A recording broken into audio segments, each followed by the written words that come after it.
Well, I put it on the wheels, and I've also quartered the wheels, and if everything came together, the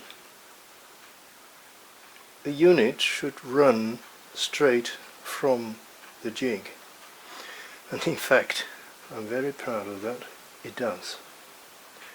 There's a lot of work still in it, because maybe you can see it, maybe not. I'll make a photo of it.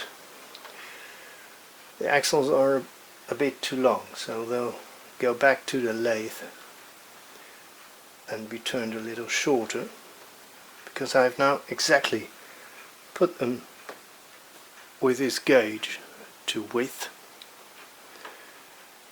But as you can see, the quartering is okay, everything came together. I did nothing with the holes in the coupling rods or the bearings, nothing at all. I simply put the locator, it's now stuck on the axles.